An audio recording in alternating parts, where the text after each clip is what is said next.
First bit of good news from the flood zone in San Jose. Some people now being allowed to go home, but they're facing a massive cleanup. Good evening. I'm Elizabeth Cook. And I'm Ken Bassita. Let's begin with a look from Chopper 5. Now, the water is receding in some places, but not completely in this particular neighborhood. Still, some people will be allowed to go home this evening. A fewer homes are now covered by that mandatory evacuation order. We have a team of reporters who've been monitoring flood conditions and checking on the damage across San Jose. Yeah, let's begin with KPIX5's Len Ramirez, who has late information on flood conditions. Len? Well, the flood condition here in the Rock Springs neighborhood is still pretty devastating. You can see a couple of cars that are still swamped here under several feet of water. But elsewhere in the city, there's some good news. Neighborhoods are starting to reopen. Right now, city officials are going through areas to see where people can be allowed to go home. Now, neighborhoods along East Santa Clara Street, East Julian Street, and East San Fernando Street, and several neighborhoods that border Highway 101 are going to reopen tonight. Officials say the floodwaters are receding.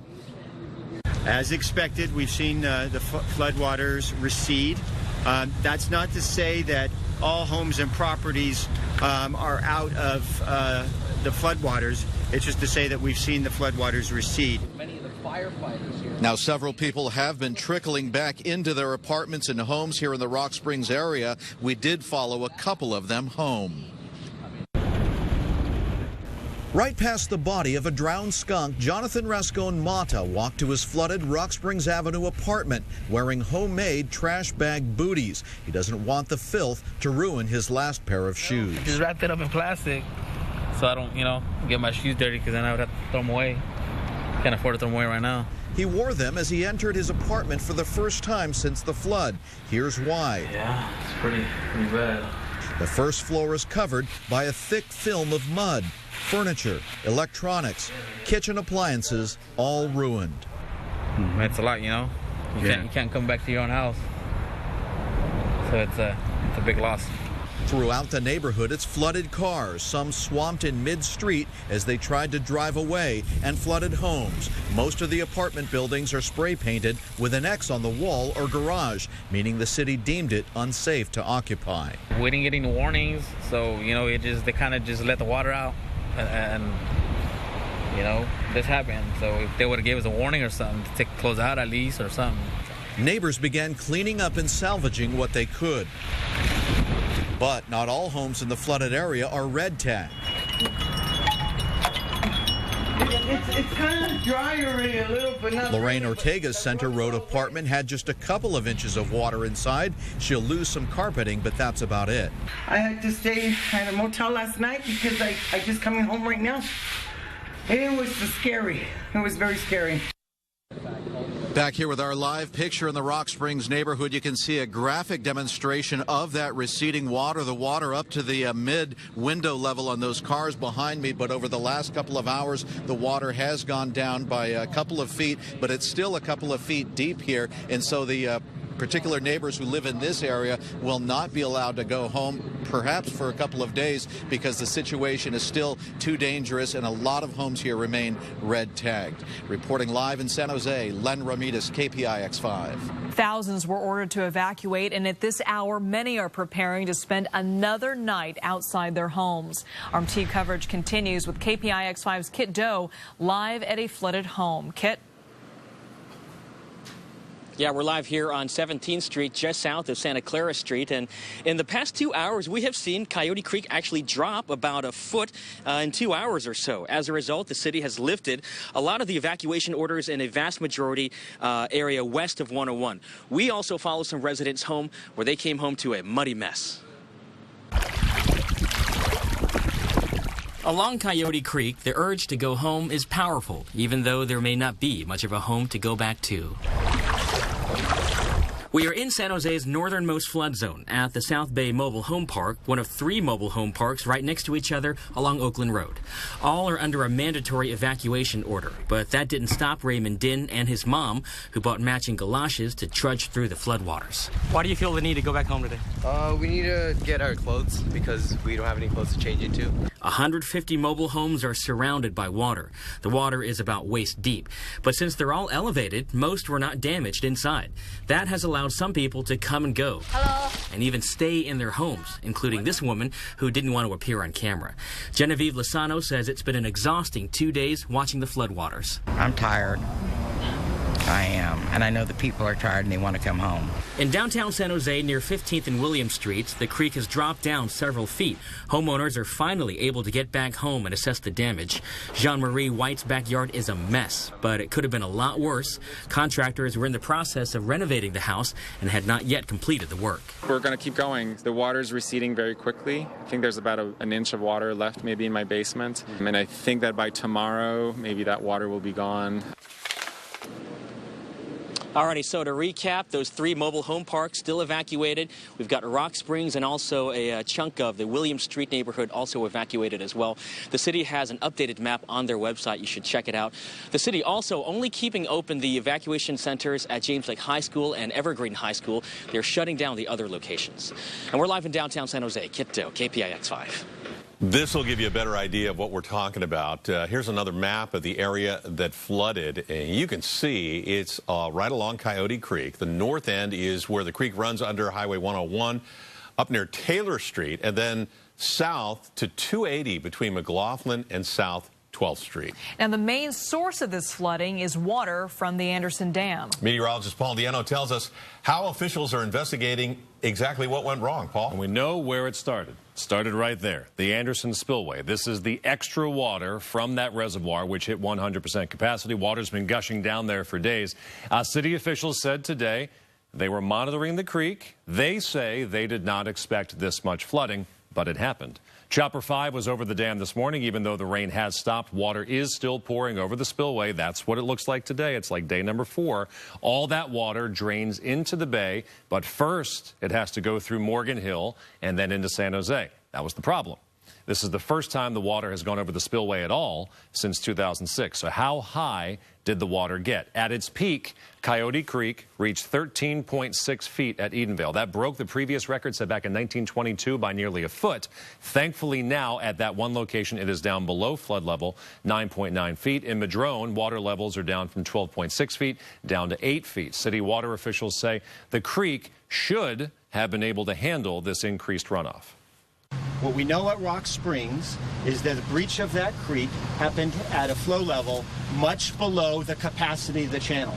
And so that's the issue that we need to investigate. Because something happened. And you see the result. Water officials will be looking into whether there was something blocking that channel of Coyote Creek, blocking the water flow. They say there was no levee breach along the creek. So that's the latest on the reservoir and the weather impact there. I want to show you one more thing. Thunderstorms today in the North Bay, isolated, they were there. Hail on parts of the North Bay this afternoon. Check it out. Looks like a blanket of snow on the streets of Windsor. It's hail. This kid from Windsor Middle School had some fun with it. I don't recommend trying this at home. He dove into it and used it like a chilly slip and slide. I'm told he was not hurt, but his mom and dad may not be thrilled that he basically dove into asphalt with just a little bit of ice on top. Hail in the North Bay. We'll talk more about our weather and when the next rain chance comes. That's coming up in a few minutes. Ouch. All right, Paul, thank you.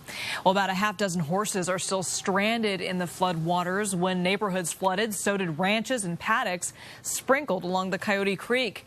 Many of the horses remain trapped in that muddy, polluted water, and it's a major health hazard to livestock, just like it is for humans. We did find some horses on somewhat drier ground. We also spotted a pickup truck loaded with hay bales to feed them.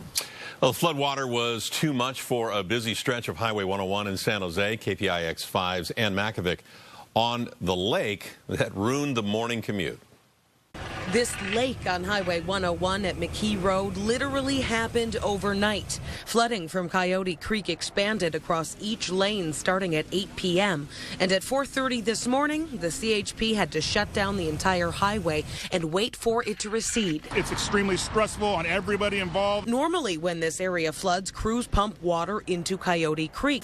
But since that's where it came from, the water had nowhere to go.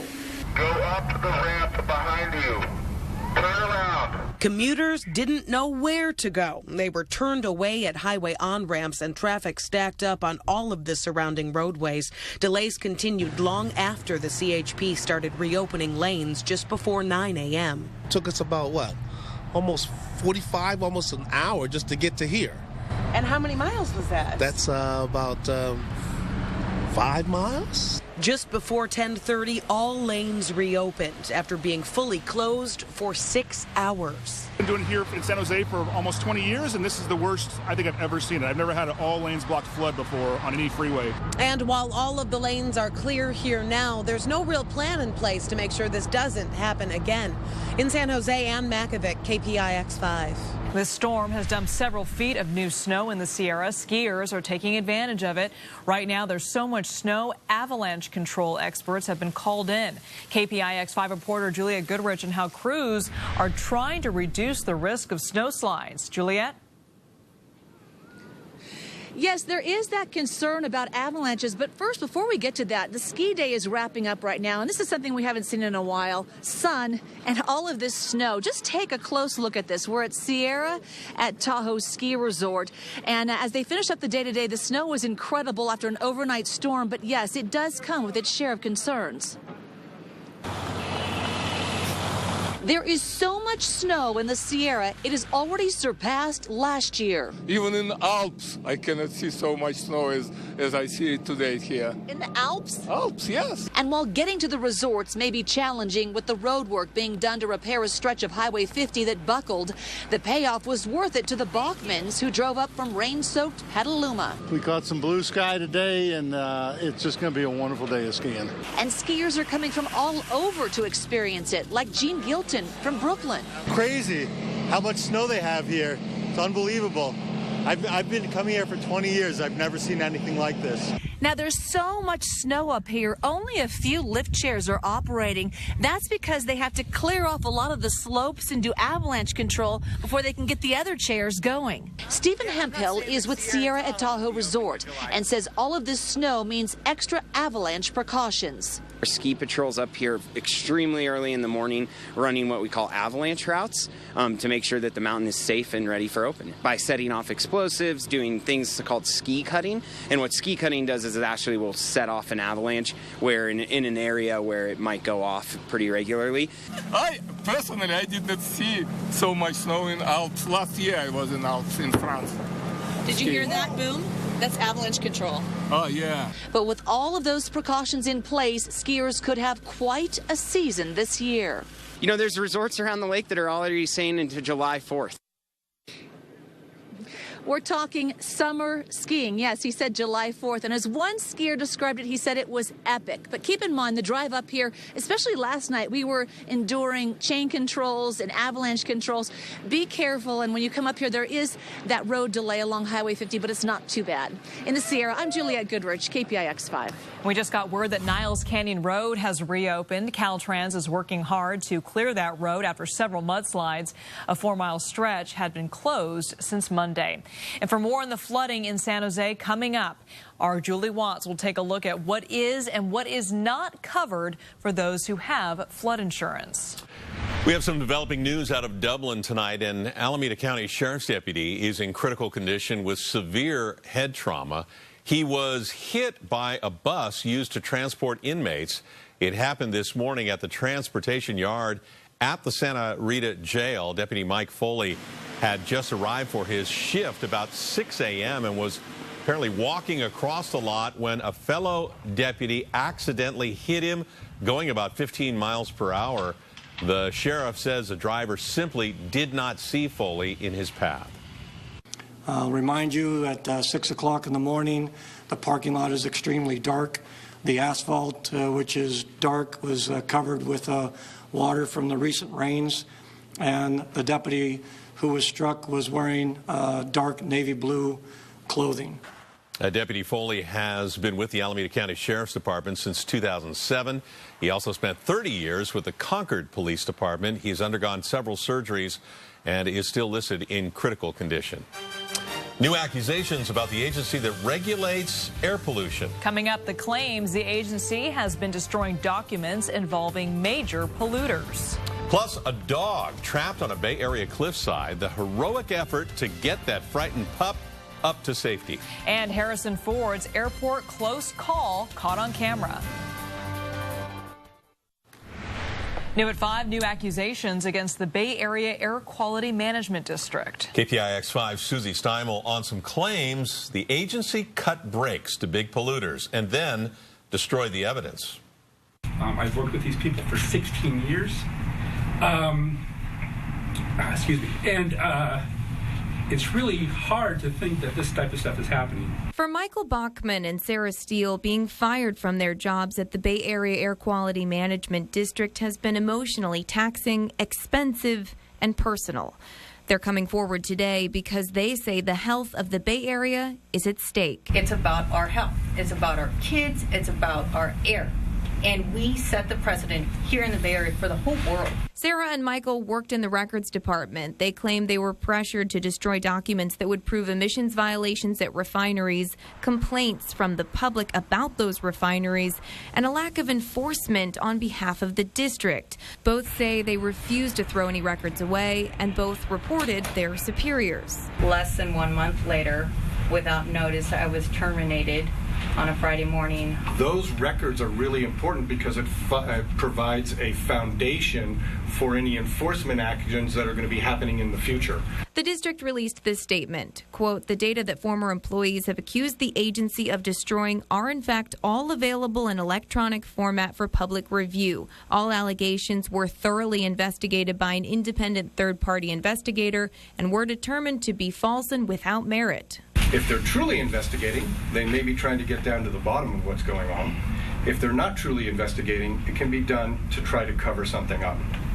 Sarah told us today at the press conference she saw reports on Chevron, Shell, and Pacific Steel Casting Company all thrown into the dumpster while she was working there. The whistleblower claim filed today is the first step to a lawsuit. Susie Steimel, KPIX5. 7 years after the deadly San Bruno pipeline explosion, the city is making plans for how to spend some of that penalty money paid by PG&E. City leaders have agreed to spend $50 million on a recreation center and community pool. 8 people died in the 2010 tragedy. $70 million in restitution is earmarked for enhancing the quality of life in San Bruno. And back to our storm coverage tonight. Many people caught in the flood zone. Now they are wondering who is going to pay for all the damage down there. KPIX5's Julie Watts on whether flood insurance will come to the rescue. Julie? Well, Ken, in some cases it will. You know, homeowners here tell us this area has flooded before, but following recent improvements, they thought the issue had been resolved. Clearly, they were wrong, and many here tell us they don't have flood insurance. Never been this bad. While Steve's home narrowly escaped the flooded Coyote Creek, literally like right here, he says he's still overwhelmed with regret. I was thinking that may have been the worst decision you made in your whole life, is to not get that flood insurance. You see, he's lived here for 18 years, and for most of them had to have flood insurance. Homeowners in a high-risk flood zone with a federally backed mortgage, most mortgages are required to purchase flood insurance. But he recently paid off his loan and owns his home outright. So when it came time to decide on flood insurance this year, decided I'm not, you know what, I don't think I need it. And he's not alone. I don't have flood insurance, but I do have insurance. I have insurance, but only for the fire, but not for the flood. Unfortunately, a traditional policy won't cover this. The average residential flood claim, $43,000. The average flood insurance premium, around $700 a year. And while much of the affected area in San Jose is a designated high-risk flood zone, many of the 14,000 evacuated do not have a mortgage, so flood insurance would not be required, and renters are not covered under their landlord's policies. The federal or state government is not going to replace your home. Which is why Insurance Commissioner Dave Jones urges anyone, anywhere near a waterway, to get flood insurance, even if it's not required. Though they may be outside of the mapped flood zone, the water's going to go where the water goes. According to FEMA, 20% of all national flood insurance claims come from moderate to low risk areas. I got lucky so far. And as Steve points out, the rain season isn't over yet. I think I'm going to call my insurance guy. I'm going to call him and say, you know, is it too late? Can I buy it now? Now, you can buy flood insurance anytime, but it's important to know that there is a 30-day waiting period before it takes effect. So even if Steve and others were to purchase those policies today, it would not go into effect before the next storm is forecast. In San Jose, Julie Watts, KPIX 5. We had some rain in the North Bay today, actually. One rumble of thunder, lots of reports of hail in around Windsor and Santa Rosa. This between 1 o'clock and 3 o'clock today. And not completely dry on the radar right now, just south of Livermore and Pleasanton. One shower east of Hayward. Heading away from the Bay Area, and that orange that you see on the right side of your television screen or smartphone, that is some mixed precipitation in the hills. The snow level this weekend will drop down to 3,000 feet. Mainly dry on the radar. It will be a sunny and dry Thursday. Some crazy numbers are coming out of the mountains. Earlier this week, Ward Mountain at 8,400 feet in elevation had a wind gust in the storm earlier this week, 199 miles per hour. Now, Ken likes this second number better. This is the amount of snow at Boreal Mountain this winter. 557 inches of snow. That is more than 46 feet of snow that has fallen. Mind you, it's the third week of February. We have all of March, all of April, and all of May to go. Already 46 feet of snow. It is 46 degrees right now in Santa Rosa, 51 in Livermore and San Francisco. Cold night tonight. We're clearing out. We may see some black ice in the Tri-Valley. Livermore 33, Santa Rosa 33, even Oakland dropping to 41, and San Jose down to 37 degrees. The storm is gone. This low pressure area to our north is moving out. We have a ridge of high pressure which will build in, giving us a north flow of wind which will keep us cool, but also thankfully for the next couple days will keep us dry. Futurecast will confirm this. We have some activity offshore, but not for the immediate Bay Area. Thursday and Friday, sunny and dry, but as we head toward the weekend, showers do return as early as Saturday morning in the North Bay. So quite cold the next couple nights with the possibility of isolated black ice in our inland communities. It's likely going to rain at times coming up this weekend. It's not going to be an all-weekend washout, but we're still uncertain about exactly how much rain and the timing coming up on that rain this weekend. Fremont tomorrow, chilly but sunny, 54. San Rafael, 54. San Francisco, 54 degrees. Extended forecast keeps us dry through Saturday morning. As I mentioned, not an all-weekend washout, but showers or light rain at times, both Saturday and Sunday, and a prolonged dry period will likely begin next Monday. Back over to you, Liz. All right, Paul, thanks. Coming up all new at 6 o'clock tonight, does the drive to school have to be this bumpy? Oof. Parents dodging dozens of potholes just to pick up their kids. The frustration at a Bay Area campus. And up next, big news from NASA. Their latest discovery that could be a sign of alien life on 7 different planets. And this is the most exciting discovery we've had yet with Spitzer in its almost 14 years of operation. NASA has discovered 7 planets the size of Earth orbiting a star in the constellation called Aquarius. That's about 40 light years away. They believe 3 of those planets may have water, which means they could support life. New video just released of Harrison Ford flying his plane dangerously close to a jetliner. Yeah, this happened last Monday at Orange County's John Wayne Airport. And LA helicopter, sorry, Husky 89 Hotel Uniform. In air traffic control recordings, he sounds a little bit confused about the type of aircraft he was actually flying. He ended up landing his plane on a taxiway, flying over the top of a jetliner, was waiting to take off with more than 100 passengers aboard. The FAA is now investigating. And we'll be right back.